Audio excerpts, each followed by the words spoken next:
But there are people who'll be like, I could feel it because I'm seeing it shake. So, yeah, Lisa, is it 2 elephants?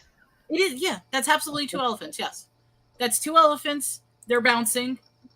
There's no sound. I mean, it's not a trick of. It literally is. But people say each time it does that, they're going to feel, or they're going to hear it. Like for some reason, I still hear it. Mm-hmm. And my stomach feels like boing, boing, boing. Yeah. And like I said, this is what I mean by a synesthesia thing, because we're not hearing anything, but we just invented the sound and we invented the feeling on that video. Sorry. Sephora.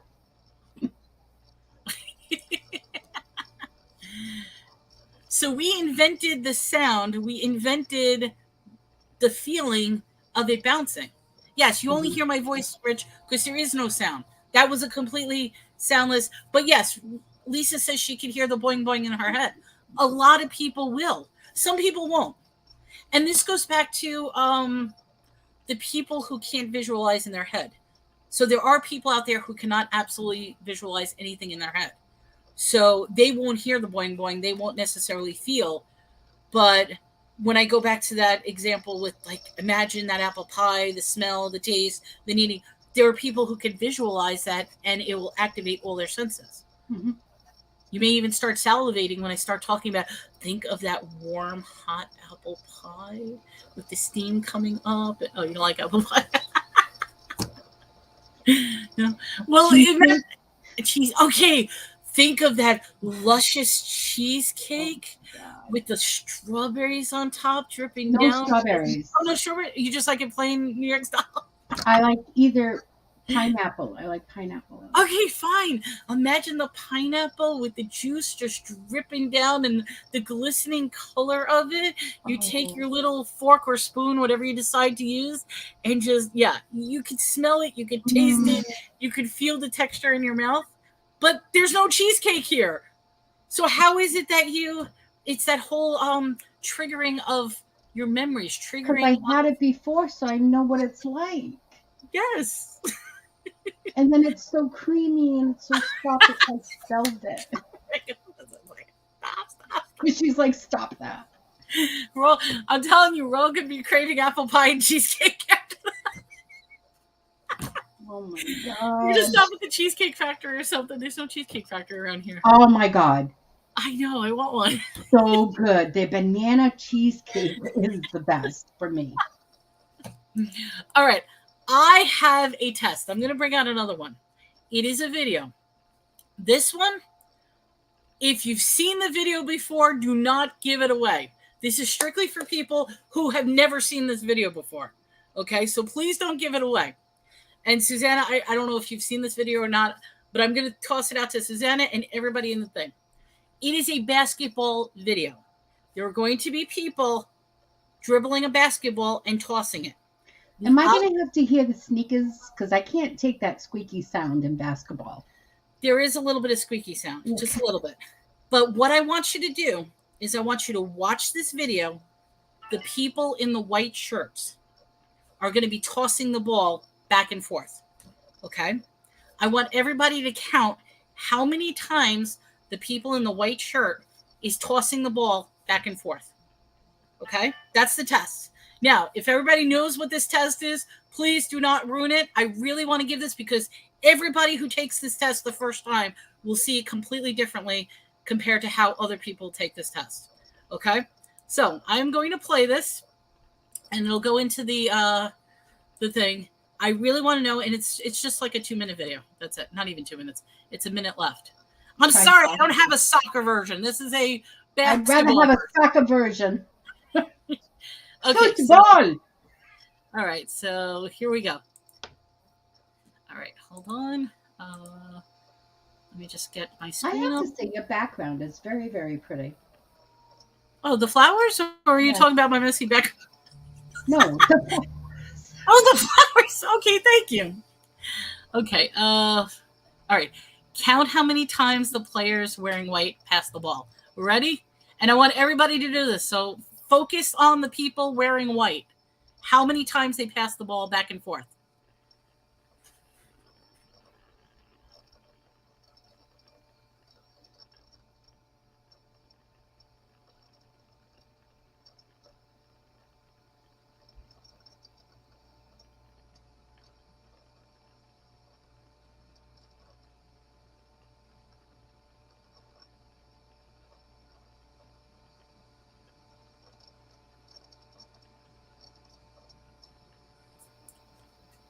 Okay.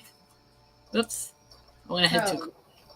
Okay, so I went too quickly. They should have put a delay with that. How many people counted? I will play it again, Rich. I'm going to play it again because there's a that's why I said pay attention. Obviously, the answer is 16. But I want to know, did everybody count 16? Or how many did? I did. You counted 16. Yep. Lisa got lost. Okay, so here's a very important question. Does anybody else have any answer? And if you know the answer, I don't ruin it. Okay, so Elizabeth counted 16. Lisa, it's okay, Lisa. The first time I saw it, I couldn't. Jocelyn counted 15. Okay, so Susana, here's a question for you. Mm-hmm. While they were passing the ball, what passed in the middle and did something? The girls with the black shirts, they were passing the ball. Okay, what else?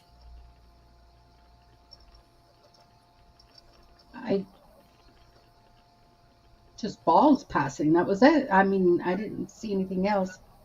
Okay, so what if I told you a gorilla went in the middle, beat it on his chest, and casually walked away? Would you believe me?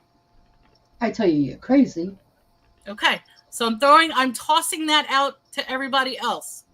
What if I told you a gorilla walked into the middle of them playing basketball, beat it on his chest, and then walked away? Would you believe me?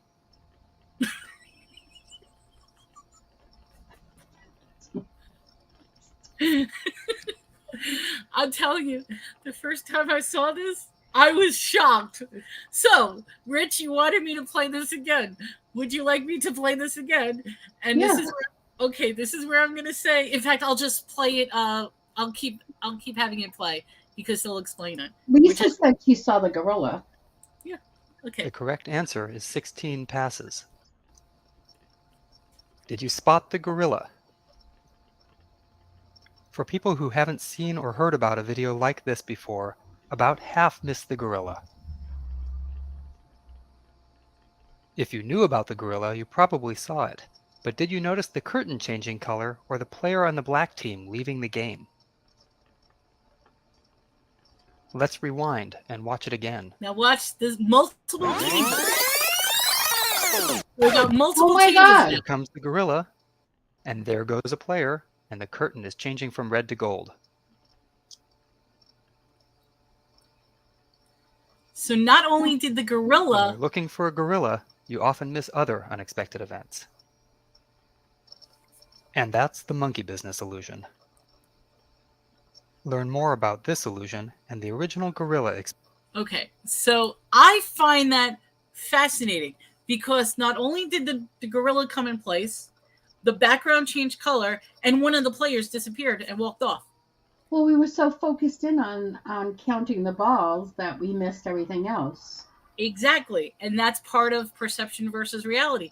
We totally ignored everything else because we were so focused on that ball counting that we missed the gorilla. I'm singing Magilla Gorilla now. Jocelyn, don't worry. You're not the only... I didn't notice the gorilla the first time. I didn't notice the color. In fact, think about this. This is how magicians, sleight of hand. I mean, how many times have you seen those magicians? They invite an audience member up and you're seeing the whole thing. And like the audience member is amazed, but meantime, the magician's behind them throwing things up over their head, or they're removing their watch, the the person's watch and they don't even realize it, or they're changing. That's exactly what it is. It's because you get so distracted on looking at one thing that you're missing everything else that's behind you. To me, this is one of the greatest, but once you know about it, you're always going to see the gorilla now. So if I show it again, you're always going to see the gorilla. You're always going to see the person leaving. It won't be that first time being, oh my God, there's actually a gorilla in there. Because when I saw it, it's like, how is there a gorilla? There's no gorilla in there. But meantime, it was there the entire time. Mm-hmm. Yeah. Try buying a gorilla for It's so crazy when you're focusing in on one thing, but yeah, you miss everything else. Everything else. Yeah. And that could be in life itself, in any situation. I think I was talking to somebody the other day in regards to concerts. And I was, because it was one of my questions where I said, should camera phones be allowed at live events and concerts? Because one of the things I realize is all you see is a sea of people holding up their cameras that they're watching the live show through their phone as opposed to watching. So they're actually missing the joy of the concert because they're too busy watching it digital through their phone, even though they're live right then and there. And I almost feel like that's what's happening is you miss out on all the little things of life because you're so focused on something else. Yep. It's so annoying. Glad I'm 6'5". You're tall, Rich. And you know something that goes with think about I hate to say this, if you're married with kids, if you're so focused on your job, if you're so focused on something else that you're ignoring your family, your friends, your kids. Yeah. So sometimes we need to open up our eyes and realize that there's so many other things out there besides the one thing that we're hyper focused on. Yeah. People who play video games. If you're stuck playing video games all day long, you're forgetting everything out with life. How many times are you watching something and someone's talking to you and you have no idea what in the world they said? And then they ask you, well, what do you think? What do we think about what? Yeah. And I mean, sometimes it could also be we're talking about disabilities. It could be you don't process things. Like for me personally, I think a lot faster at times than people are speaking. And if somebody has a thick accent, I really cannot understand what they're saying. They will be mumbling to me and I have to stop and stare at them. And I will focus on their mouth and I'm like, can you repeat what you just said to me? So like in the case of Earl, my head is going through a million things. What the hell is Earl? Because I did not process that what they just said to me was oil. And that's not the only time that that's happened to me. It happens a lot. And it's one of the reasons why I have trouble like listening to rap music or listening to country music, because either the speed of it or the accent takes away from the actual content that I can't translate what it's saying. Okay, so are you a good listener? No. I'm honest, I'm not a good listener, no. So the fact is that, are you one of those people that when I'm talking to you, right, and say having a heavy conversation, are you already thinking without me telling you the whole thing? You're already imagining in your head what you're going to talk to me about, what you're going to be telling me, what's going on. So you're one of those. I am one of those. Yes. Oh, I'm not. But it's not only that, it's because, like I said, and I mean, there's nothing right or wrong with how it is. We're all different. Me, I do not look at something and just say that this is black and white. I look at it saying, okay, somebody says this, there's all this all around. And I try to bring it together. So if I'm either one of the best person or the worst person to ask advice from. Reason being, if somebody comes to me with an issue, I will always give you the perspective of opposing views. Mm-hmm. So, like, I mean, I'm just going to throw out an idea. Oh, should I go out with this guy? Okay, so rather than me saying yes or no, I'm like, okay, start analyzing this. Why are you going out with this guy? What are you doing with this guy? And just going on and on and on. Mm-hmm. Notice I'm bringing this up because I'm in the dating. No, I mean, that's why when we talk about things, it's usually related to what we're going through. So. Correct. But I mean, like, that's why I'm saying I'm probably one of the best people to ask advice, or worst people, depending on how you look at it, because I will not give you a straight answer. I will give you the answer of opposing views and leave it up to you to decide in your heart which is the best of the opposing views. And I mean, okay, back to the whole purpose of this show.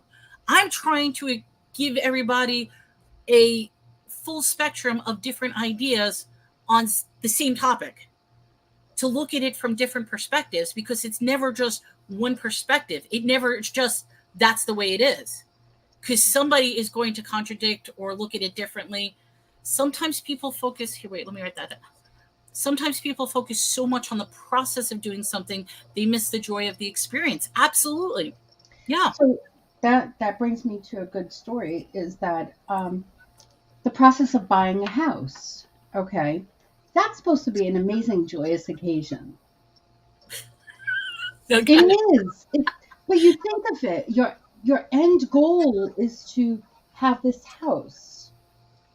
But it's getting there. It's getting there that people dwell on, this didn't go right, or this, I got to go do this, and they got to do that. And by the time you know it, you're at the bank and you're signing 100 copies, your signature, and you didn't enjoy the process.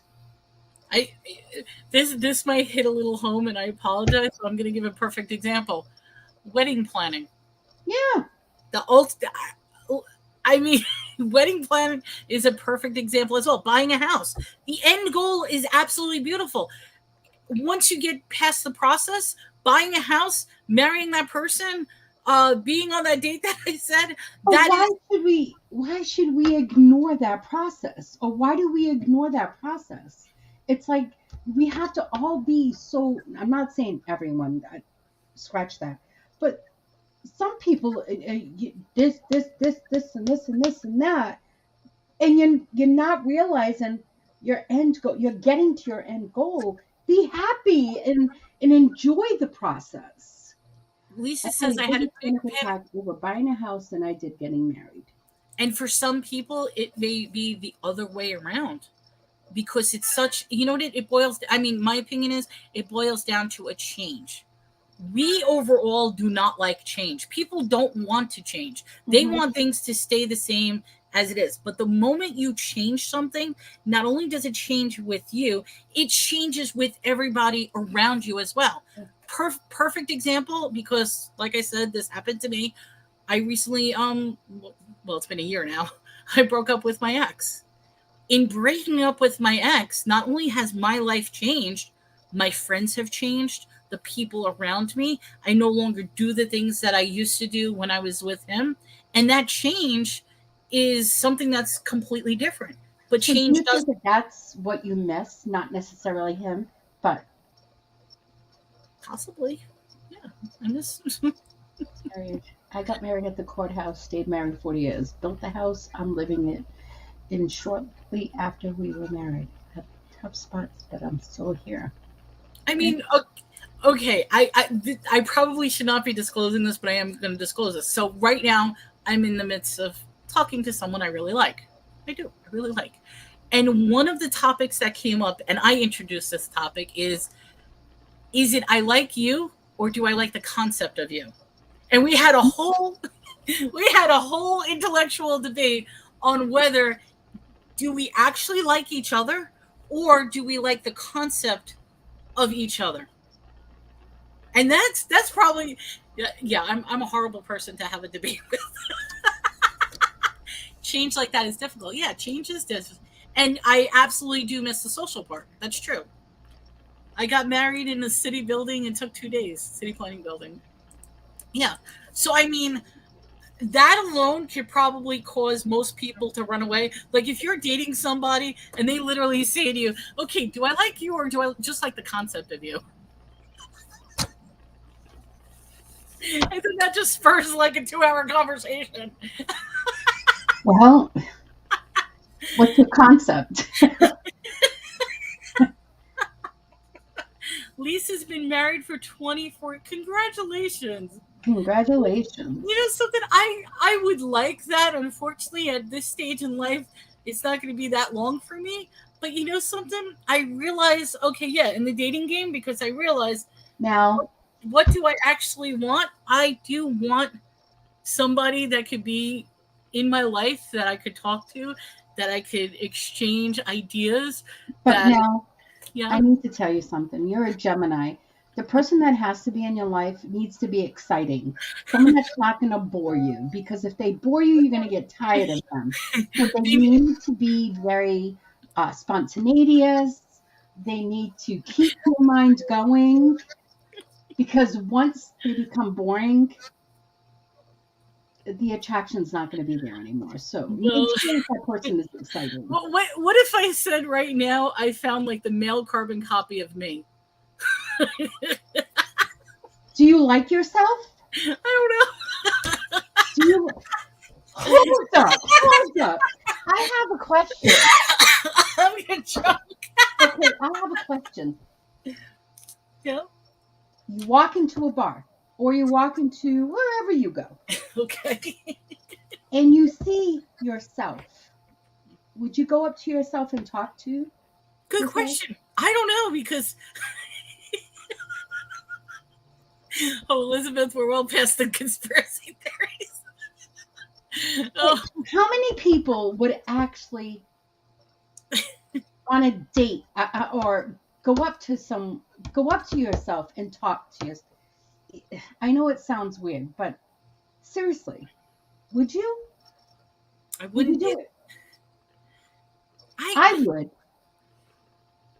I would go up to myself and I'd be like, "Hey, what's going on?" And they're like, "I don't know. What are you doing?" "Well, I don't know." We'd both be stuck in a paper bag like a fart going around saying, "No, I'll do whatever you want. No, I'll go where you want." here's the thing. I would be the person that warns, don't go to that girl. That girl's crazy.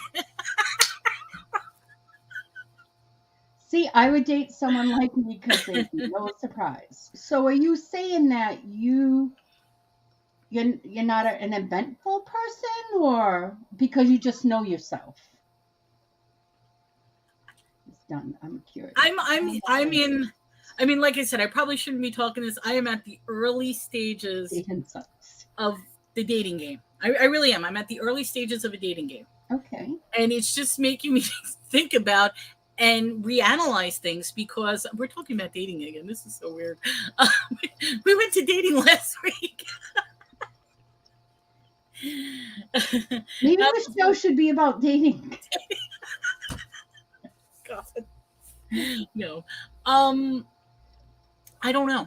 Because you know what I think with me personally, and I guess this is a perception as reality, is okay, I know the mistakes that I've made in the past with certain people. I know the mistakes I made. I'm not the best. I've made mistakes in the past.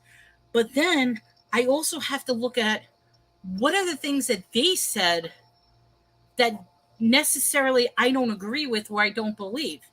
Mhm. Just because they said it, does that necessarily mean it's true? It's true to them, but does it necessarily mean it's true to other people? No, So that's why it's like, who do I believe? it's their perception. Correct. And once again, it's back to perception versus reality. Is reality actually real, or is it all a defined level of perception? I was watching Picard the other day.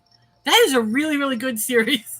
I'm gonna have to agree with Apple on this one. I'd rather not know what to expect than to know. I am 100% there because to me that's excitement. And But if I know something, I'm bored. I want to be excited. Here's a question though. Knowing me at how spontaneous I am, how off the wall I am, how out there I am. Am I really, like, can you expect what you expect from me? Well, because it's going to change. It's not going to be the same thing. It changes. I felt a few times on the last girl they had before they get married. The unknown is what is exciting. Mm-hmm. I felt a few times that I'm the last girlfriend they have before they get married. However, they are not happily married. So, in other words, they ended up getting married to somebody else. Oh. They're not happy in their marriage, but you were the last girlfriend they had before they got married. Mel, get the book. He's just not in. Okay, let me write that down. He's just not into you. It tells you all the stuff they think about us. Cuts through the. Okay, let me write that down. Yeah, when you guys say like a certain, put it in the chat because I love researching stuff. And it still says you're the one that got away. I'll take a look at that. Thank you, Elizabeth. This was on Picard. I was watching Picard. It's Star Trek: The Next Generation, but taking place him as an old man right now. And he said, reality is a construct of simple-minded fools who can't function in the absence of boundaries. I thought that was very, very interesting because, okay, and I know that might be confusing to some, but think about this. We set boundaries on what we consider real, what we perceive, our own personal views and opinions is all about boundaries. What if we were to remove those boundaries completely? Our knowledge, what we learn in school, is actually a defined boundary of what we think we should know. Let's just remove everything. What is reality? We don't know what reality is. It's all the guys' codes.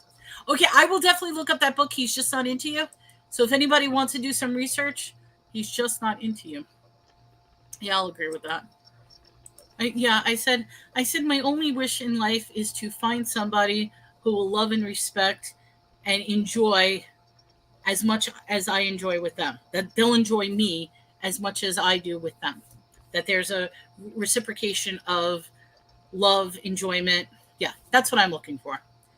Apple, here we go. I had an ex that married a girl that my aunt saw and thought it was me. It didn't last. It looked just like you. If you flirt with a guy for years and don't meet, then you decide, okay, let's meet. And he says, oh, geez. So he's only into it for the sex. Oh. Yeah. Hey, Apple.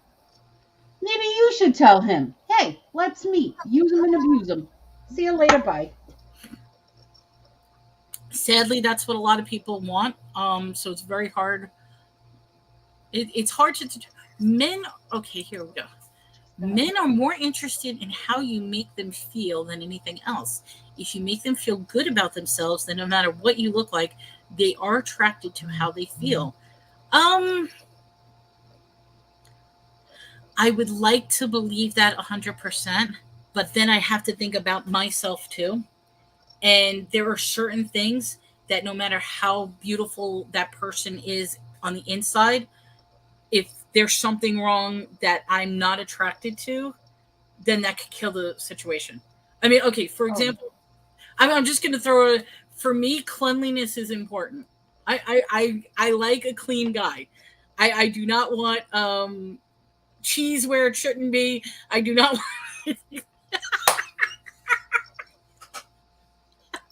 Susanna's like... I have this opinion. You need to shower daily. I shower daily. Sometimes I shower twice daily. You need to be clean. So if you're feeding someone's ego, it is very dangerous. They could be a narcissistic. So like I said, they could be a wonderful person, but if I'm not attracted to them because there's this, and it has nothing to do with them alone. I mean, sometimes there are things you can't control. I mean, okay, I'm going to probably get in trouble for saying this, and I apologize, but this talks about perception versus preferences, okay? And I'm saying it that way. Me personally, I will never initiate a date with somebody who's quadriplegic. And that's probably the meanest thing to say. I will not initiate a date simply because there are physical incapabilities that I know, so why should I invest my heart and soul? However, now let's throw it a different way. I'm already in an established relationship. I am married to the individual. I've been living with them for years. They get into an accident. They are now disabled. Well, guess what? What ends up happening? I'm going to go out of my way to take care of them. And that's an internal issue of Okay, what happens. can I ask you a question? Yeah. All right. Tell me, why would you not date someone that was quadriplegic? Honestly. Okay, no, because the disability is going to overcome everything in that relationship. I know for a fact it will not be a normal date going out. I'm not saying that they can't go out. They could go out. We could have a good time. We could do this. But it's going to be surrounded by everything with that particular disability. Mm-hmm. Be it, I'm going to have to wheel a wheelchair around. If they can't move their hands and feet, I'm going to have to spoon feed them. You know what I mean? I do not want that level of commitment. Responsibility, commitment, yes. However, I was sort of in that relationship. My ex, we were together. He got into an accident. He was unable to walk for a good 9 months before he started walking again. And you know something, our relationship was destroyed even before the accident, because before the accident I was ready to move out, but I stayed with him. I stayed with him during that time, tried to get him recovered. And I felt that guilt, and I felt that because what ended up happening was situations changed. Yes, people may view me as a horrible person for doing that, but not only did I change, he changed. The situation changed, and we grew apart for different reasons. In his defense, not you a bad person. In his defense, he went off with the nurse instead. But I guess he could. Oh no, I'm not going to say it. No, I'm serious. He went off with the. I know, but I was going to say something really bad. But that doesn't define them. That's what Apple said. Okay, wait. What was that in reference? Was that to the cheese or was that to something else? That was to the cheese. Okay, just making sure because I missed it. That was definitely for the cheese. That's how I took it. I just want people to be clear. Okay, you know what it is? Okay, because also, this is another thing. Your experiences will change your perception and will change your reality. Okay, so experience-wise, I have been with men who did not like to shower. So I created a boundary that I no longer want to be with men who refuse to shower. What? Look at that. You're like, what? Who? What? Who? Yeah. Wouldn't take a shower?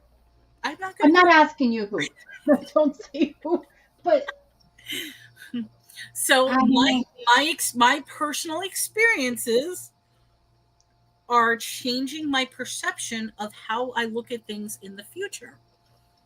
So if I've had a couple of exes who did not like to shower, like for them showering maybe once a week, once a month, I don't want to do that again.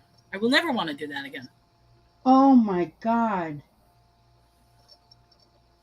We ain't meant to be every day. Guilt doesn't maintain. You're right. Guilt doesn't. And you know something? I'm going to say this, and I know a lot of people will disagree with me. They usually say communication is the number one thing in relationships. Communication. I disagree with that. Communication is a big part of keeping a relationship together. For me, it has to do with change.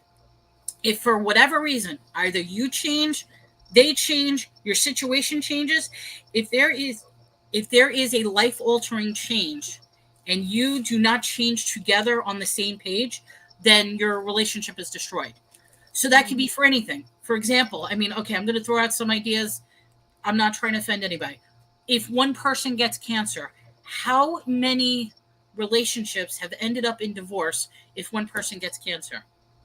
If one person loses their job and then the situation changes financially. It becomes an argument with finances. How many relationships have ended with that? How many relationships have ended because the one person will say, I don't have sex with them anymore. They don't have sex with me. So they ended up cheating with somebody else and had sex with somebody else because they were new, excited, and sparked the joy. So, I mean, it's tragic. So for me, it has nothing to do with the communication. For me, it has to do with, do you both change on the same page? If you both change on the same page, then your relationship will be strong, solid, and continue. If you don't change on the same page, you're going to end up going in totally different directions. Well, of course. What do we got? At a point in time, Rich, I think it becomes inevitable. That's where I am. My husband died in November last year, and I'm navigating life alone. I'm sorry, Elizabeth. Loyalty is not love. Compromise is not love. Yeah. Yeah, that's why I said loyalty is not love. Yeah. Compromise is more important to me. They used more perfume and lotions to cover with Axe body spray. Yeah.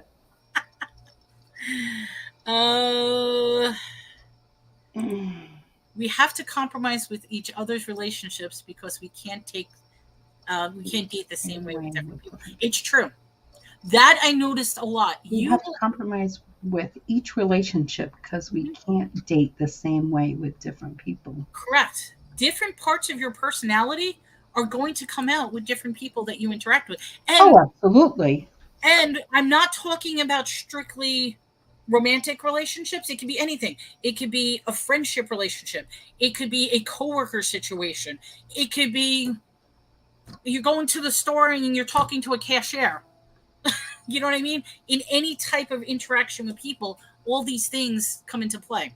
I had a friend who got divorced because they both had very busy careers and fought all the time about cleaning the house. Yes. Cleaning the house wasn't the issue, because there would have been, if they worked all the time, they had money coming in, they could have hired a housekeeper come in and clean the house. So they didn't fight because they said it was cleaning the house, but it was nothing to do with cleaning the house. Exactly. That was just an excuse because they could afford, I think. Well, if both of them are working, well, I probably put my foot in my mouth on that one. Well, that goes back to what we were talking about, hyper-focusing on one thing. They're focusing on their job as opposed to focusing on other things in their life. I mean, okay, my mom is a perfect example. I shouldn't be talking this, but my mom's a perfect example. Eventually, she's going to want to retire.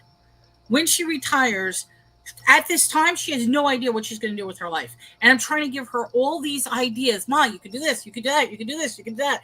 I give her all these ideas of things that she could do, but her first mind is, well, I need to get another job. What the hell do you need to get another job for? Well, I need money to come. No, you are retiring. This is your time. We'll find what your passion is. Because I said to her, I told her, I said, when you retire, you come here. We find what your passion is. We turn it into how you can make money. That's what I told her. I says, we will go through everything to figure out what is it that you like to do and how we can make it that you make money and you can enjoy doing what you're doing. So I did 5 minutes. It so happens my ex, Mr. Clean, was Mr. Clean. Yeah, what happened to Lulu and the sluts? There's a little cleaning things. One bag was all my Van albums because she would. Oh, you had an ex that broke all your albums? Oh, that's not good. Rich, yes. You need more albums? Look, honey, I have that I'm selling on Saturday, and there's Rolling Stones, there's the Beatles there's everything. Ooh. Rock bands. Yes, we are actually having a show Saturday morning. Well, not morning, 12 p.m. Eastern, 11 a.m. Central. Susana and I are going to be selling the stuff. I do. I have comic books I need to get rid of because I don't want to auction anymore. But yet I still have this stuff that I need to get out because I want my room back. Take control of your room. I've never... In the past 2 years that I've been on YouTube, this is what my room looks like. It's only this room.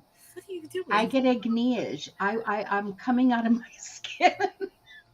Aw, Rich, we do appreciate you coming, and I hope that like a show like this brings some form of entertainment. I mean, okay, like we said, everybody might not agree on what we're saying. All we want you to do is just broaden your mind, expand, get introduced to something you might not have looked at in a different way. My husband and I never fought. Now we fight over parenting differences. He thinks I'm too easy to the kids, and I think he's too hard on them. That's a tough one because now you're raising little ones on top of it, and it's always the what is it, like good cop, bad cop? You got the good parent, you got the bad parent. The kids are going to try to manipulate the situation, saying, "Oh, mommy is nice and daddy's not nice, so let me ask mommy for the things," and then daddy's getting it, and it goes back and forth, and it creates arguments. It does. My ex ripped up my books because I read too much and it took time away. That could be an issue. I mean, this is hyper focusing on things again. Think about it this way. I have this theory. You guys could disagree with me and tell me if I'm wrong. No, this is an actual theory. No. I'm not talking about you. I'm just talking about the ex ripping up books. Yeah. My question is, and I just want to know if people believe this. If you are completely happy with your person that you are with in your life, then there wouldn't be need for distractions. But if you find yourself consumed by distractions, then that means there's a fault with the relationship. And I'm not posting, Lisa, I'm not saying this is you. This is me personally. Then there's a fault with the relationship. So, for example, and I'm just going to use that, in my case, video games. He was obsessed with video games. I hated video games. I want nothing to do with video games. I didn't have the time to do video games. I couldn't engage with him because the difference was I was working, no joke, 15 hours a week between dealing with here and working a full-time job at the same time. How the hell I did that, don't ask me how. So I was able to manage both here and a job full-time, and all he would do is sit down and play video games all day long. So when I finally had... He didn't work? No, he was disabled. He was disabled even before the accident. So, no, he didn't work. He was home all day long. So that's... I'm going off camera, but I'm still here. Okay, that's fine. Can you hold that thought? I need to go get a cup of coffee. Okay, well, I gotta stop. I'm just gonna continue. Can I go get coffee? But the thing is, he didn't work. So the littlest time that I had with him, it aggravated the hell out of me that he wanted to play video games. Because it's like, look, I'm gone 15 hours a day. I'm sleeping for the rest of the time.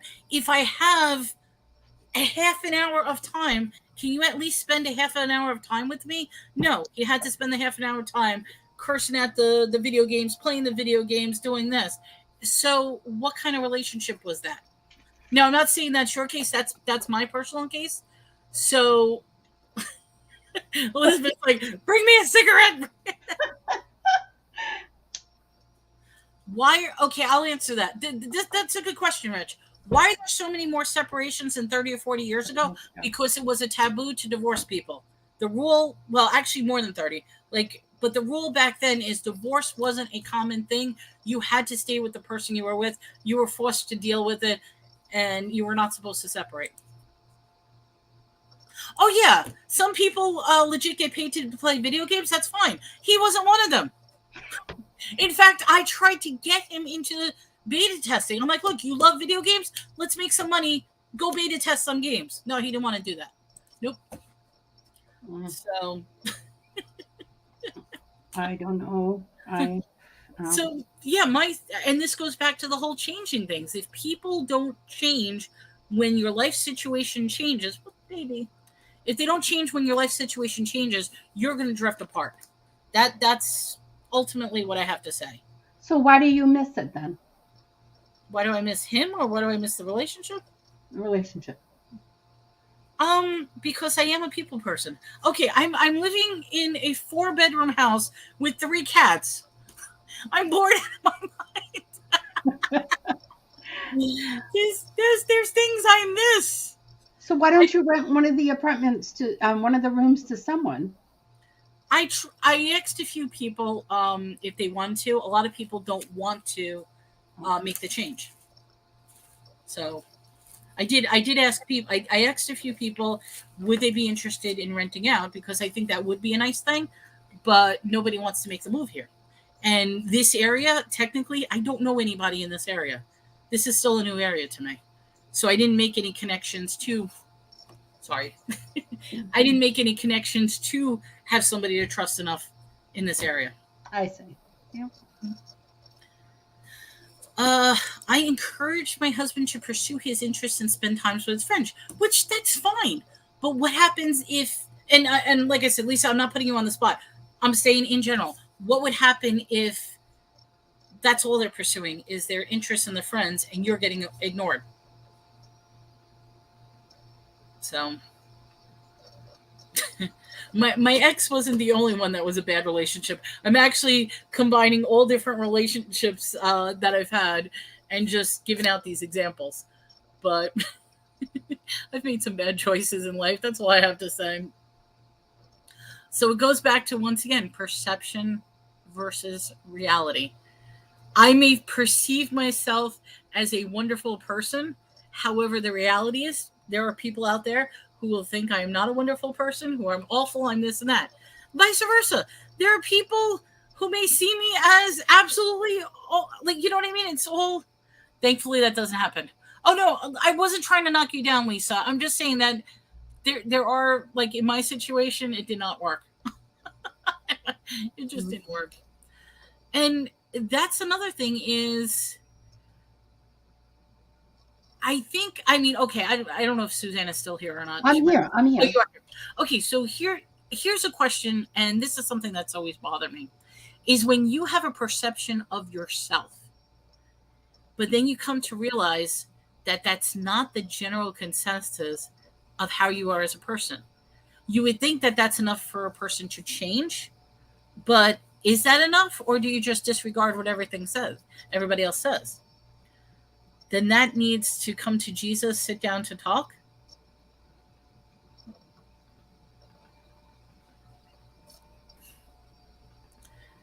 I recently, I'm sorry, go ahead. No. Recently, something was said to me that I was shocked at. And I mean, I think I mentioned this last week. I'll mention it again, but I was really shocked. And what it was is, I was told that they said, don't you realize how much you have changed other people's lives for the better? Yes. I'm like, I don't see that. I do not see that. And I don't know if it's because I'm blind. I don't know if, but I almost don't believe that about myself. But then I think about it, because I feel like I'm just doing what I normally do. I'm not doing anything extravagant. I'm not doing anything out of the ordinary. I'm not doing anything to purposely change somebody else's life or have an impact on their life. But then when I get told, this is what you did, this is how my life improved, this is how, it's shocking to me. And once again, I guess it boils down to perception versus reality. In the dating game, I'm going to, oh, okay. I'm sorry. Go ahead. No, go. Then I'll say it. Okay. In the dating game, this is something that is very interesting because, like I said, I'm talking to various people, blah, blah, blah. I try, like, you see if you have a connection or not. One of the things that not only one guy, but a couple of guys has said to me, they said the one thing they can't stand about women is that women are way too judgmental against themselves. They will view themselves as ugly. They'll view themselves as unworthy. They'll view themselves as fat. And I'm like, excuse me, I'm fat. I'm sorry. There's no other way I can view that. But you know what I mean? They will view themselves in such a negative light. And the guys are like, that's what I can't stand about women, is how they view so badly. But then I throw it out to them. I'm like, why do you think they feel that way? Because they have been destroyed not only by other men, they're constantly being destroyed by other women. And then worst of all, add the mix to it, their family and their upbringing. Okay, wait. My husband, we're getting some answers. Here we go. My husband's son-in-law is a baby-fied whiny ale. She wants him hand and foot. Oh, she waits on him hand and foot and he does nothing but complain. My statement to her is he needs to thank Almighty God he's not married to. Does a foot... She says, I'm not violent. Stay a doormat then.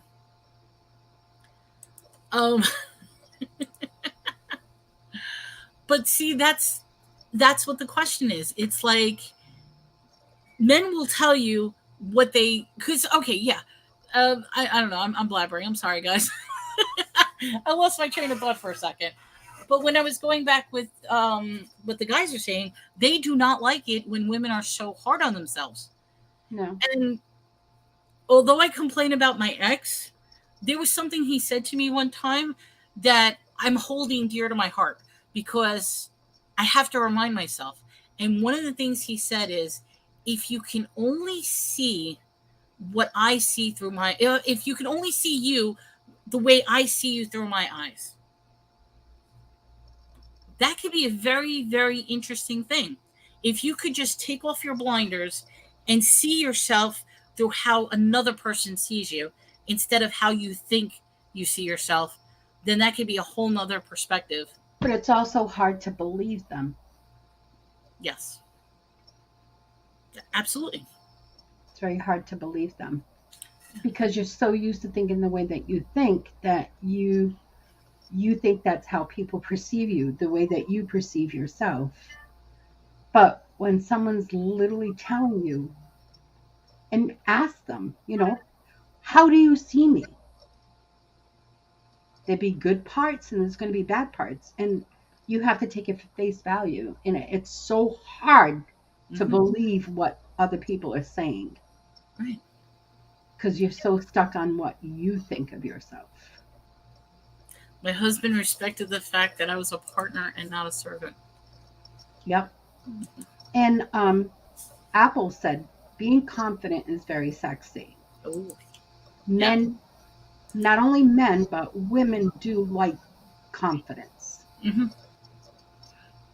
Not cockiness, because there's a difference, and some people can't get the difference, but confidence. Confidence is huge.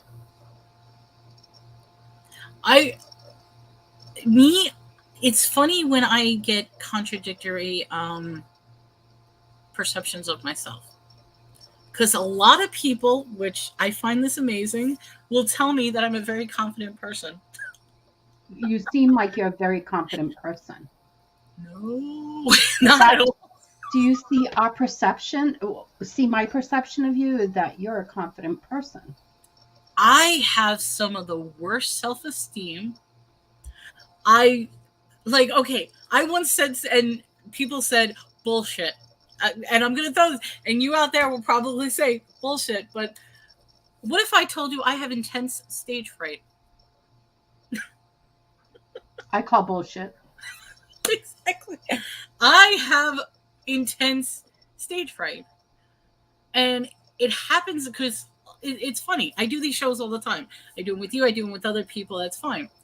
But I was often asked that when I go on other people's shows, why do I get an anxiety and panic attack? And I'm like, because it's new to me. I'm deadly afraid of going on. That's one of the reasons why I don't necessarily go on other people's shows, because I like to stay, because to me, it's comfort. Yeah, it's frightening. It's scary. It took a lot for me personally in my journey to get over my fear. Apple Martini says public speaking. I actually had to take public speaking classes, acting classes, just to try to get me to overcome my fear of speaking to people. When I was younger, I never, ever picked up the phone. I was terrified of picking up the phone and talking to the person who was on the other side. Why? I didn't want to talk to them. The phone was the most evil thing that you can find. Oh my goodness. So how did I overcome that? I become a call center worker. Hi. What are you wearing? How do I overcome that? 1-800 call me Mel. Why do you think none of you have ever seen me? There is no way on earth I could do not an upfront. Okay, now here's the thing. I am a people person, though. I am a people person. I will agree. I like to be a center of attention. I like to be and I like to talk. And if it's not, I think you asked me earlier, do I listen to people? No, I talk to them. Sorry. But yeah, it took me a lot. Listening is not just listening to someone talk. It's understanding and feeling what the other person's saying. I'm sorry. I'm such a bad laugh. At least I'm honest. At least I could point out that that's something I need to work on. I have to say that that's actually one of my best attributes is listening to someone and understanding what they're saying and know what they're feeling, but understanding what they're feeling. I love to listen. I am such a listener. Like, I like to ask questions. That's like I like to do my interviews because I love to listen to what people have to say. And I love stories. Like, I will just sit there and just listen for hours of someone telling me a story. And see, I'm the opposite. I love telling stories. I'll be talking,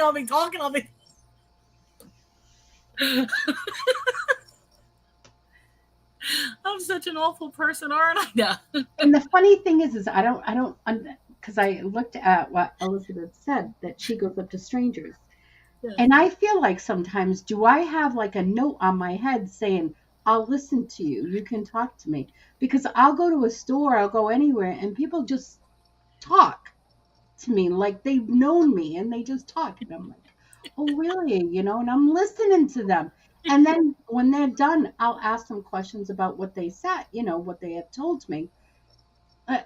Okay, so Tina, right? For instance, when I first started talking to Tina, she would tell me stories about, her nieces and nephews and stuff like that. I know you're not listening to me.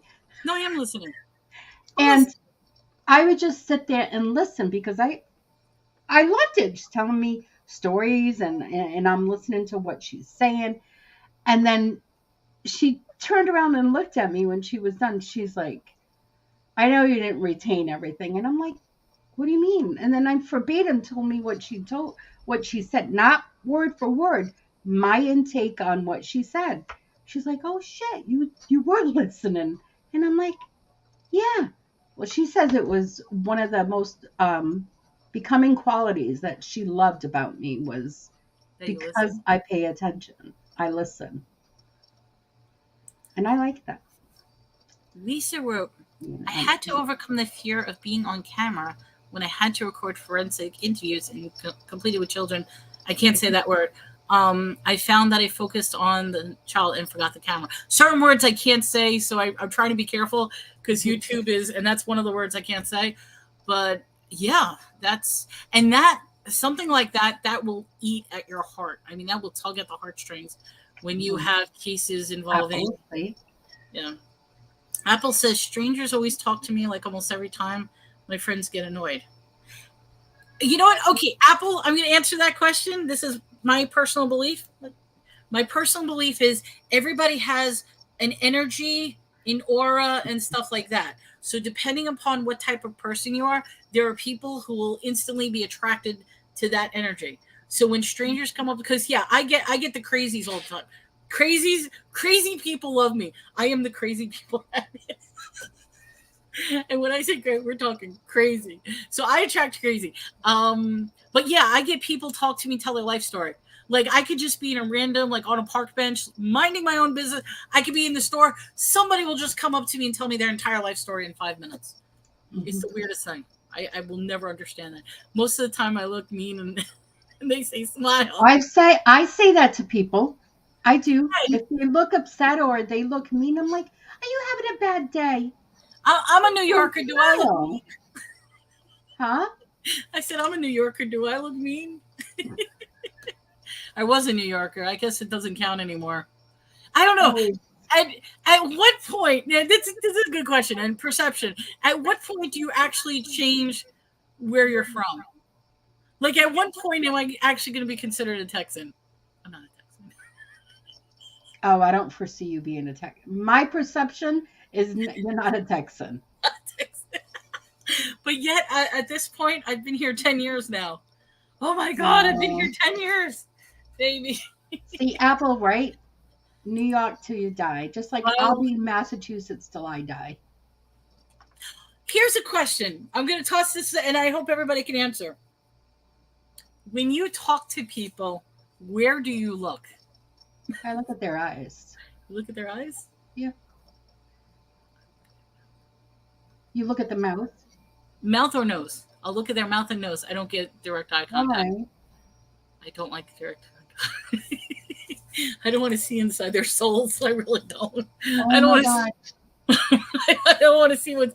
But you know something? If I look at their nose, they will never know that I'm not looking them in their eyes. Oh, right. Yeah. The crotch. I'm joking. I'm just sizing you up. I'm just sizing you up. Well, here's another thing, and you know something? I'm going to toss this out to you guys. And this is a question, and I would love to hear it. Somebody made mention that I don't look directly at the camera. So for me to look directly at the camera is right there. So like right now, I'm looking directly at the camera. If I'm looking directly at the camera, that means your image, I'm looking at you. Yeah. I find that uncomfortable. Very uncomfortable. Yes. Now, when I look, I'm actually looking directly at the screen straight ahead, which means I'm looking at myself, which means from your angle, because the camera is up here, I'm not looking directly at you, I'm looking at myself. People have made mention during the auctions that I should look directly in the camera. It's very, very uncomfortable. So my question is... Yeah. I'm looking at you right now, right? Mm-hmm. I'm looking at you right now. Which way am I looking? You're looking like the same way that I'm looking. You're looking at yourself in the straight ahead. Your line of vision is straight. Yep. Whereas if I look up, right now my line of vision should be straight looking at you. But for me, this is an awkward angle to look up. Very awkward.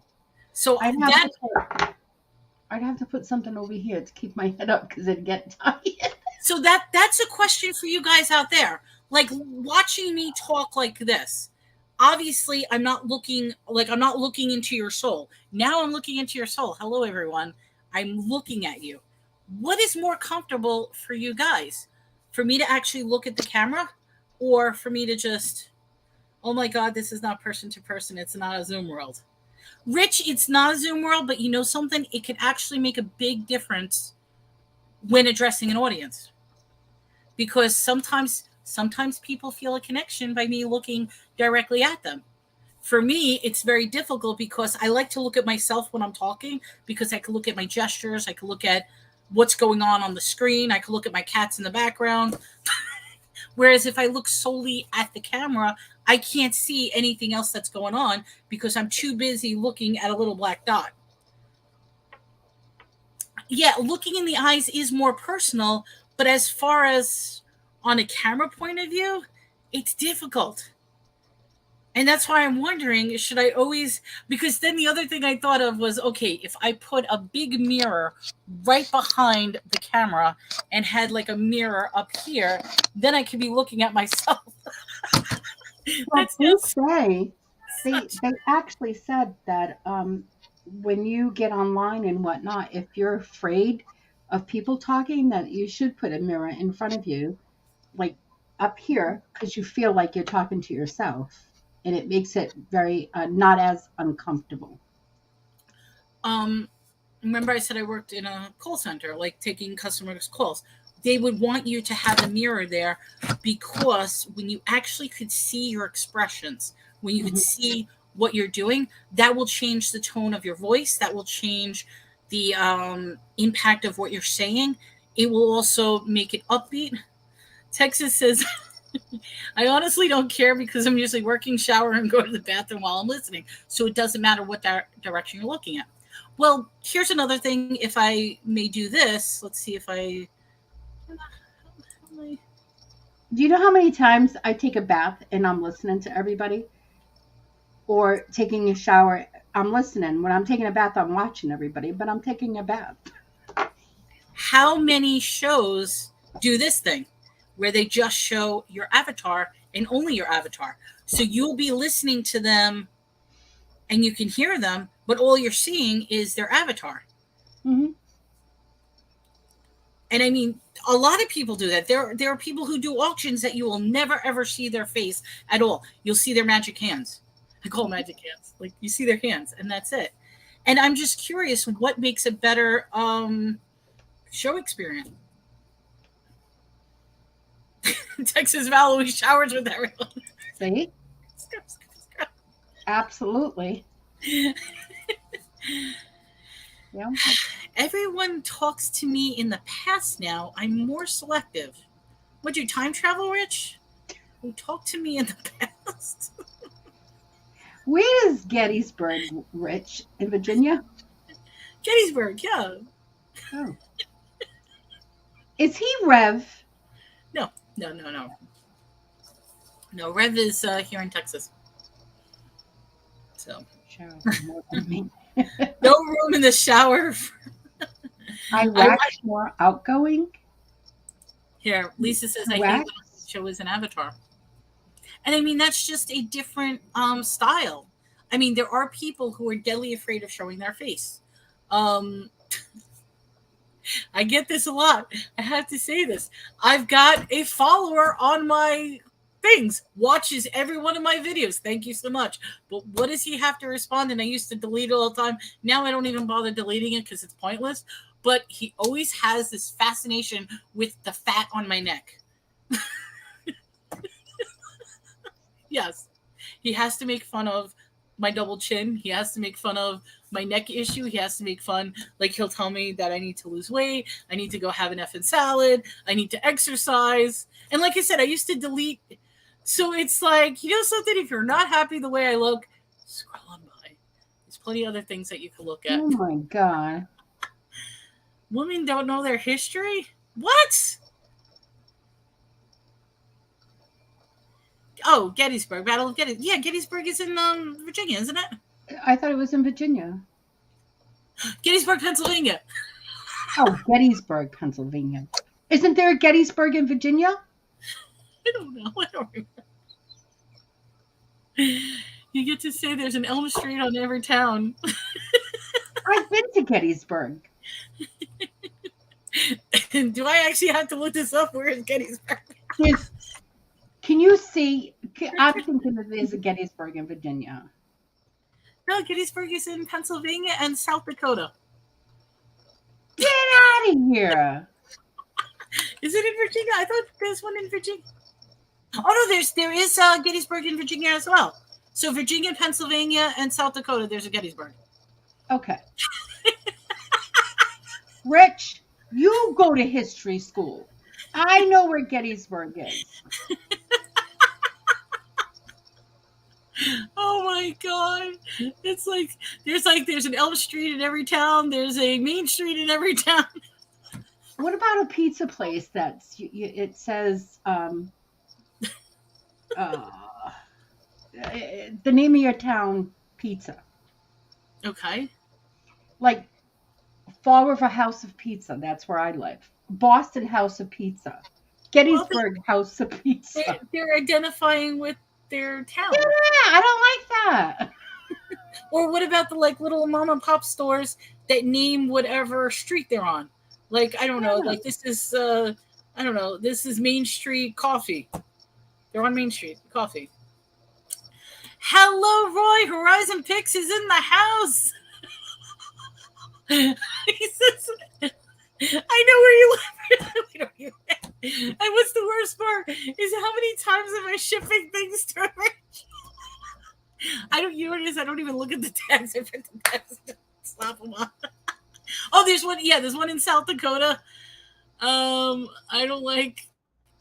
don't exist. Just like it's not reality.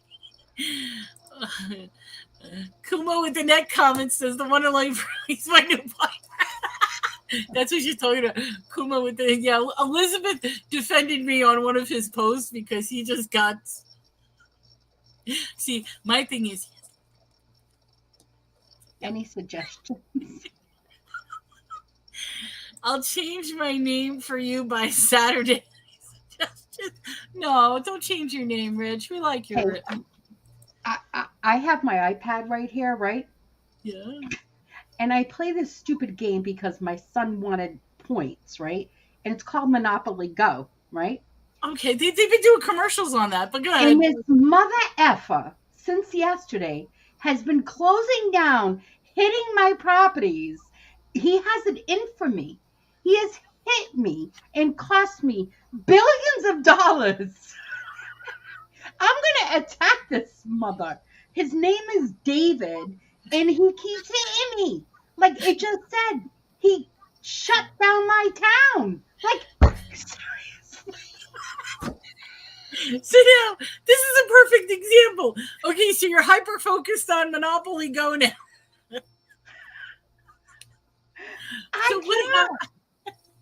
So what happens is... Was that you? Sorry. Don't even say you're David.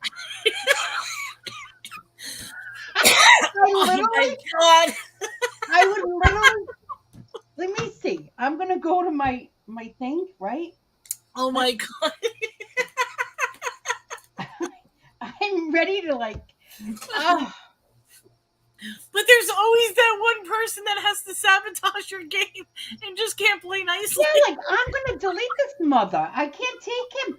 Billions of dollars.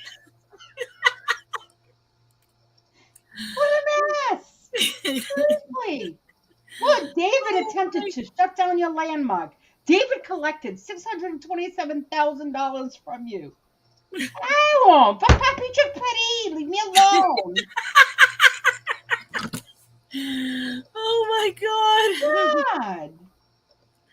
David, if you're listening, get out. Get out of my town. Oh my God. Oh. All right. I just had to say that. I'm sorry, guys. I know. But he popped up again. I don't know how many times. He's gonna steal your... Take all your money, charge you income tax, take your properties away from you. And then the sucker, he's on my Monopoly board, and then he escapes from paying me rent. Like, how in the world? All right, so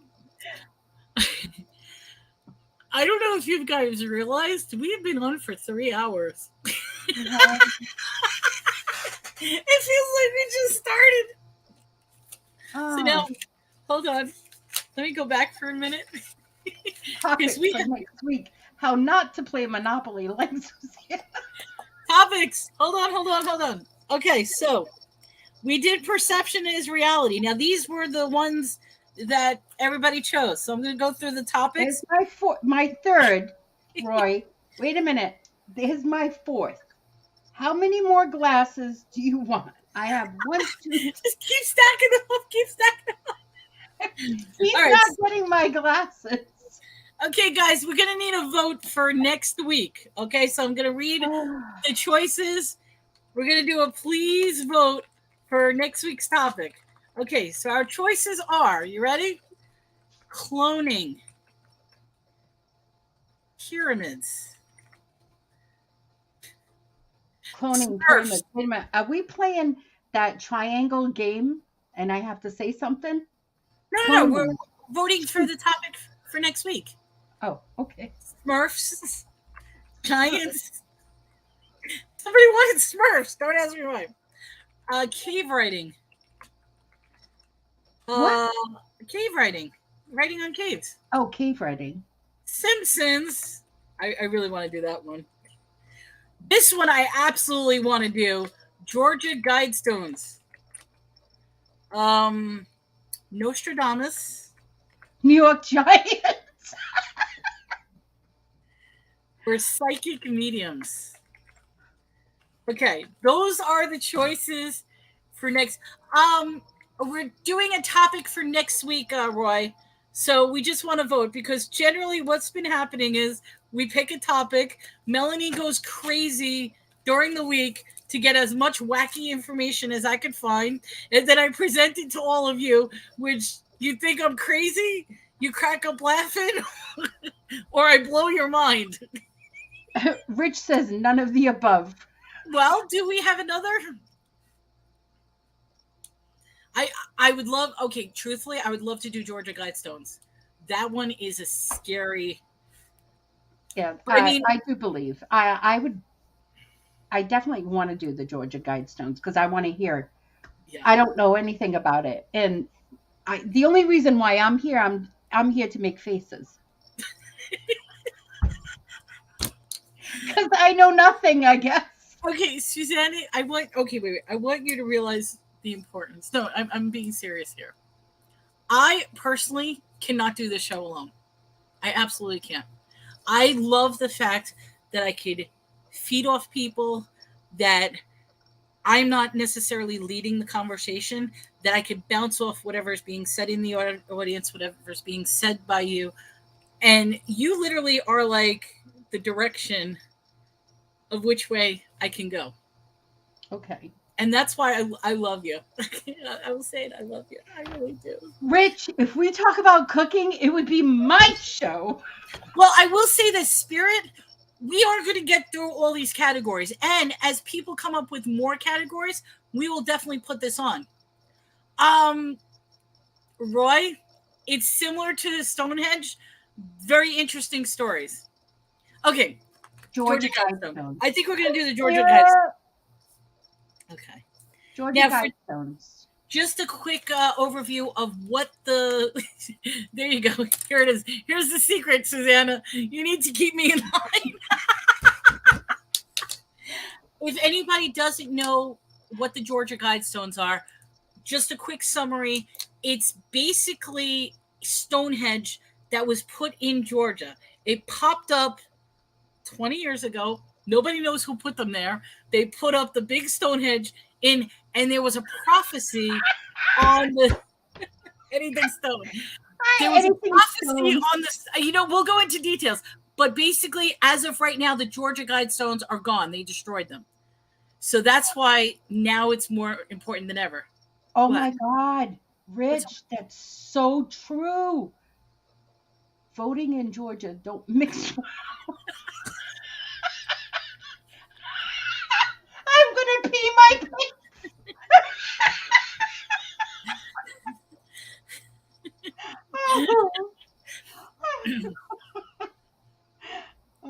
Crop circles. That's another one. I'll put that on the list. Apple crop circles is a good one too. We touched briefly on crop circles when we were talking about the aliens, and what was it that I was discussing? Hold on. She's got a notebook. Oh yeah. I got my notebook. I write all this. Yeah, I write all this stuff down. It's amazing. No, because we were talking about this the last time, and I'm trying to think of. It was that whole story. The Nazca lines. That was an amazing. We were talking about in Peru the Nazca lines, where when you look up in space, it's these drawings of like eagles or something like that. But I would like to do crop circles because that's an interesting one too. That farmer's store. Yeah, Easter Island is a good one too. That ties into Stonehenge as well. The whole Easter Island triangle. So guys, put that on the list. Bermuda Triangle. Remember, just because we don't pick it now doesn't mean we're not going to do this list. And a lot of times, some of these what's the word I'm looking for? They overlap with each other. So sometimes they overlap with each other. So believe it or not, a lot of these topics we end up constantly going back to. I mean, even like today's topic, even though we were doing the fun thing with the test and stuff, we were talking about perception, how you perceive ghosts. Is that your reality? Perceiving time differentiation. I mean, I try to pull it all together in some strange fashion, if it does pull together. I'm having deja vu. You might have to bump it up to twice. Oh my God, Susanna, can you handle me twice a week? Oh my God. I don't think I have enough ibuprofen. Okay, I'll be honest. If it's not obvious, I'm passionate about these topics.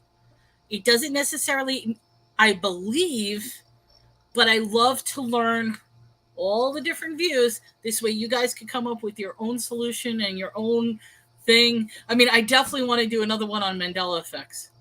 Mandela effects are so, I mean, I got to put that on the list. You gotta put that one. But I I think remember you talking to me about that, but I seriously don't know what it's about. So it's getting worse and worse. All right, I'm just going to say one thing because the newest one came up and you're all going to think I'm crazy, but I'm telling you, there is a large percentage that already remembers that this is the third time that Bob Barker has died. Third time. I thought he was dead. Okay, 1994, he died. 7 months ago, he died. And now all of a sudden, he died again. That's all I have to say. We jumped timelines again. That's all I have to say. Oh, I remember the 3 times he died. Tell me the winner in the first at Saratoga. Saratoga. Don't ruin the Smurfs for you. Okay, wait, hold on. I am going to ruin the Smurfs for you. You ready? You got to look this up. Look up the lost episode of Smurfs with Snoop Dogg. Snoop Dogg was on Smurfs? That's all I have to say. I can't show it. I would absolutely show it if I could, but you can look it up on on YouTube. The lost episode of the Smurfs with Snoop Dogg. Elizabeth, we know he died. The problem is we're saying he died multiple internet rumors.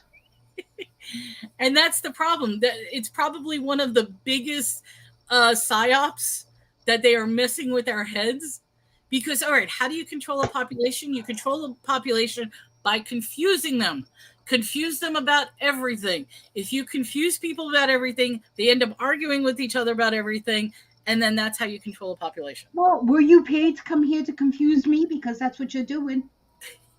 I'm just adding to it. I'm adding to the confusion. I'm slowly giving you, what is it, the red pill, blue pill juice? Yeah. Hello, Mr. Frosty.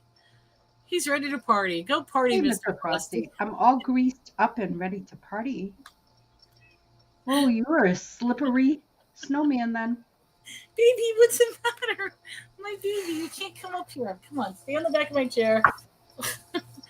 I just heard the other day that Dolly Parton, she didn't, it was in. Well, see, that's what the problem. That's what the problem is people's collective memories are completely different. That's what the Mandela effect is. The Mandela effect is a belief that there are clusters of people who have memories that are totally different than what the said reality is. And there are thousands of them.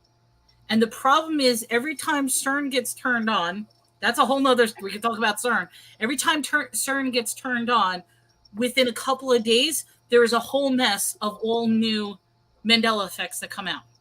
And they turned on CERN last week. In fact, if anybody reads up on the Schumann resonance, which is Earth's magnetic field, once again, something wacky happened the other day where the Earth's magnetic field just decided to shut off completely. And there was no Schumann resonance for a brief time. And then it turned back on. And then for a brief time, there was no Schumann resonance. So, very, very strange. Lots of strange things happening. Hello, Shamrock Pixie. Okay, hey, Pixie. Mwah. So when that happens, confusion sets in and people will start experiencing very odd things. They will start remembering things differently. They'll start getting headaches. They'll get extreme mood swings. I have this very strange theory. You could call it a theory, but I really do believe that if we go in and out of various dimensions without realizing it, that's one of the reasons why possibly love turns to hate. Very interesting. It's an interesting theory. I know that sounds weird. I mentioned this last week, but it's an interesting theory I have is if we slip into another dimension and that person never existed in the new dimension that we went to, then our interaction with that person is going to completely change. I think I silenced Suzanne on that one. Yeah. You know, that's too deep for you? Too Yeah. far off? Too far off? I gotta smoke a bone for this shit. Oh my God, you're freaking... Wait, let's put this on. Okay. I looked into this flat earth thing, and they sort of have some points, but I just don't have time to... A spirit junkie, I do want to do a flat earth one, and I guarantee after that one's over, people are... If they don't think I'm crazy enough, they're going to think I'm crazy after this one. I got to write that on the list, flat earth. Got to write that on the list. Hey, thanks, guys. What? Coming up with all this shit. That is a topic I so want to talk about, but I'm like afraid to talk about it. I will just say this, guys. If you want to just do your own research without listening to me, look up the emergency flight landings on planes that had to make emergency stops. Okay? That's what, just look it up. That's all I have to say. So look at the flight patterns when a plane was in distress and had to make an emergency landing, where it ended up. Okay? And that alone should make you think about something. Tommy, can we start off? Last week that this show was going to start at 10 a.m. Now you're late. What's wrong? Go sit in the corner. Go sit in the corner, Tommy. I will say this. Definitely rewind it because I have a lot of little tests. So we were doing tests. So it's a hearing, visual, audio test. Oh, you know something I could talk about? Yes, light patterns. And next week we're talking about Georgia Guidestones. One of the aspects of the Georgia Guidestones absolutely proved flat Earth. I'm not going to tell you what it is now. I will talk about it next week because I don't want to give away all my little secrets. But the Georgia Guidestones was a proof of flat Earth. But I won't get into that. That's next week. Next week we're talking about Georgia's Guidestones. I'm excited about this one. Next week we'll be on at 10 a.m. Right? Yeah, we're normally on at 10, right? Yeah, same time, right? Yeah, we're not going Thursday, 10 a.m. Now, make sure you hit the reminder or go to your phone and say, put a reminder on Thursday, yada, yada day at 10 a.m. for the Melanie show. Okay? Susanna, it's us. No, you know what I meant. I didn't mean it. I don't mean... I don't want you to ever think that it's not us. No, I don't. I'll start crying. I don't. I'm just saying.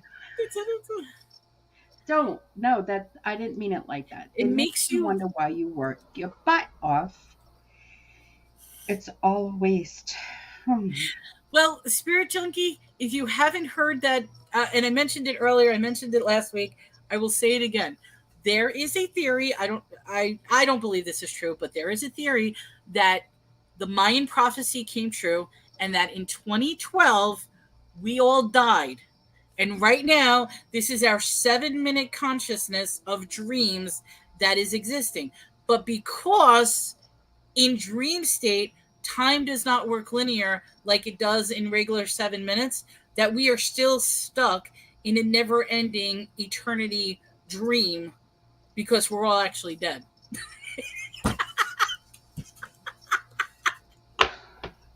That one's too tough. That one's too tough. I have to take it all off. That is a theory out there. Which that's another amazing one. Yeah, simulation theory. That's another amazing one. The whole idea with the Mayan countdown and the prophecy. If I'm not really alive, why do I feel pain? Because if you were a machine, you were taught to feel pain. And pain is subjective. A machine doesn't bleed. A machine doesn't... Machine can actually... Wait. What happens if you pierce a hole through your gas tank in your car? A machine will absolutely bleed. What happens? I'm going to tell you something. If I'm a machine, I'm a poor excuse for they must have had extra parts because I have all this baggage on me. They should have made it a better machine. Oh, wait, here we go. Could have been a better freaking train. Yeah. The thing you are my long lost cousin. the thing about 2012, the key moment, there's something happened in 2012 that brings us all together, if you believe it, and that is CERN. They found the Higgs boson God particle back in 2012. Oh my God. So if you believe in the God particle, because that's what they were trying to do, they were trying to figure out how if you believe in the Big Bang, how did the Big Bang start? And supposedly they found it. The scariest part is they are redoing CERN now, and they are building a larger radius collider that's 3 times bigger than what CERN is now. And A time machine. I'm sorry? Time machine? Maybe. We don't know. They're building much bigger. Whatever it is, they're building a bigger version of CERN that's 3 times the size of what it is now. And they're going to be launching particles. So I'm a programmer. Hey, wasn't that a movie with Probably. They made movies out of it. Wait a minute. What, Jodie Foster? Contact? Is it Contact? That was the one where they made the big machine. They dropped her from the ball and she went into the outer space. Yeah, that was Contact. I personally do not read Scientific America. I should, but I don't. I read a lot of, I like watch a lot of videos. I'll scroll through what people post, articles, that kind of thing. I'm always looking. I doom scroll all day. Like, that's how I go to sleep at night. I doom scroll reading this stuff. Oh my God. And when you go to sleep and you're doing your scrolling, do you have a notebook on the side of your bed and you're writing stuff down? I keep the notebook next to me. Either that or I save it in my phone and message myself. So this way it pops up on my messenger. I send a message to myself. I hope you don't answer yourself back. Hey, thanks for that. You know what the sad thing is? I cannot tell you how many videos I save or I make reference to and then get deleted. And that's something just to be aware of. It really is. Question yourself, why is this particular information being deleted? Why are they scraping it off the internet? What is it? What is being told? Because, all right, there's this theory that whoever is controlling everything, whatever you want to call them, you want to call them the elite, you want to call them the Illuminati, you want to call them the Guardians, or whatever you want to, aliens, anything you want to call them. The theory is that they must tell you exactly what it is that they're doing. Because if you don't do anything to stop when it's straight in your face, the belief is that you have accepted whatever that is. And because you accepted it, that means that they could still do it to you. So there's that whole weird theory that like all the movies that you see, like all the fiction, the sci-fi, actually are real events that actually happened either in this dimension, another dimension, or the future. Or the past that keeps getting replayed over and over again. Because remember, there's that belief that there is a recycle every couple of 100 years that they're whole Tartaria. Tartaria is another topic. I would love to talk about Tartaria. But they're saying that we're preparing for another reset. That's why they're trying to wipe out 90% of the planet. That's why they're trying to kill everybody off. That's why all of a sudden the dudes are coming to get you. Oh, I'm going way too. Here we go. Here we go. I lost the audience. I'm going too far. All right, guys. Here, look, Spirit Junkie says, my playlists are constantly changing and getting deleted.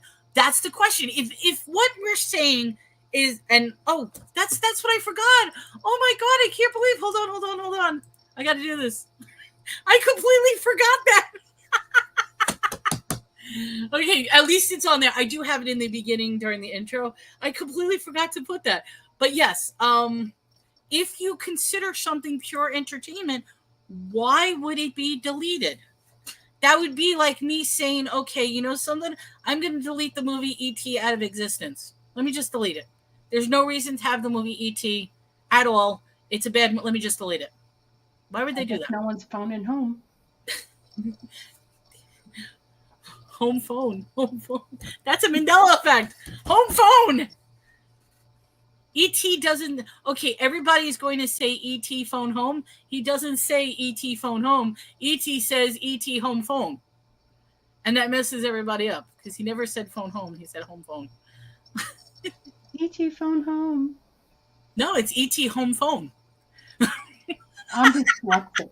I guess I have dyslexia. It doesn't make sense to say home phone. ET home phone. Home phone. Spirit Junkie, I'm warning you. This is a rabbit hole. This is a rabbit hole. Huge. I went there. It is a huge rabbit hole. If you start looking into this, your mind is going to be blown.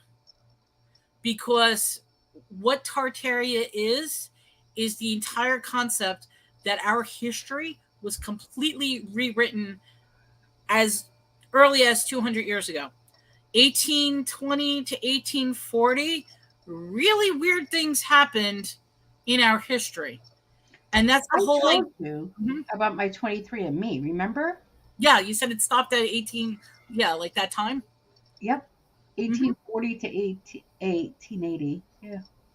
Yeah. So that's this. I mean, eventually we'll talk about this. I will probably get in trouble talking about this. I was already in trouble last week. I was hoping that this show would be a lighter show. We're going to see if I get in trouble with this show, but. No. All right. It's already what? It's almost 3 17 minutes. We're going to end it here, guys. Guys, stay tuned for next week. We are going to be talking about the Georgia Guidestones. Same time, same place. This weekend, Susana is going to be with me on Saturday morning. We're going to be doing 12 p.m. Eastern, 11 a.m. Central. We're actually going to be doing a sale. Oh, yeah. We're going to do an auction because Susana doesn't want to auction anymore. Really does not want to auction. But I have some really cool. Let me see. She's got. If the two hip chicks are still there, you got to contact the two hip chicks. Look, I got records like Prince, Purple Rain. I have Purple Rain. Purple Rain. Purple Rain. Wait a minute. Where's? I have some really like royal stones. Oh my God. You need to price these. Put them up on like eBay or something. I'm not putting them on eBay. I want them out. I want somebody to come in. Get them out of my house. I want them out. I want them out. Where's that other one? Like Beatles and Led Zeppelin. See Led Zeppelin? So guys, if you're interested in records, we're going to be selling. Well, Susana will be selling records. I don't have records. I think I have one record to sell on. And I'm going to be selling a whole. I have over 230 of comics. I want them out of here. Good price. Ooh. And if you spend a certain amount, you're going to get free shipping. Comics. So if you're interested in comics as well, I will be bringing out my stuff, and more stuff. I'm going to try to have more stuff because I made this announcement the other day. I have to rapidly decrease my eBay store because I got in trouble and they lowered my limits. They lowered bad girl. They lowered my limit. But I already see what I need to do. In approximately 2 months, I'll be back to where I was. It's just like I'm getting the little slap on the wrist for the next 2 months. So for 2 months, you know what I got to do? I'm just going to sell whatever I could sell. She's got royal stones. But you know what I'm probably going to do? I'm probably going to move everything over to Poshmark and Macari. I do. And I have a little bit of jewelry left.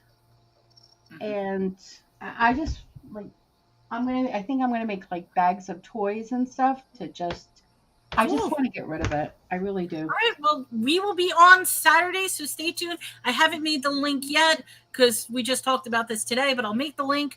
We're going to have a sale on Saturday. And then next week, we're going to be back with Georgia Guidestones. I'm excited about the Georgia Guidestones. I really am, because that's a topic I am very, very interested. Saturday, it's going to be at 12 p.m. Eastern, 11 Central. And then next week, same thing, Georgia Guidestone. We're going to start at 10 a.m. Eastern, 9 a.m. Central. She gets me out of bed early. Do you want to start? You can do it for 12 p.m. Eastern, 11 Central. No, because you know why? I will tell you why. Because I take Fridays off. So by me ending at this time, it's like taking the whole day today and tomorrow off, and then I could focus once again back on my. Oh. I actually need a day off because there's plus, if you remember, I've got something that I have to finish writing. Oh yeah. Okay. I'm giving myself 2 weeks. I said I was supposed to be done last week, but you know something? When I said last week I was 30 pages in, now I only have 15 more pages. So 15 pages, I'll be done. So I'm excited. 15 pages. All right, guys. If you have any questions, my email's below. Susana didn't write it, but you can contact her or me. We always love talking about this stuff. Everyone have a safe, be healthy. If you're in the line of the storms or the hurricanes, Yes. please be careful. Please be careful. We will see you guys soon. Be happy, have a blessed day, and just enjoy it. Go out, have fun, and question perception, reality. Is it? Don't question, it's reality. Don't listen to her. Bye, everybody.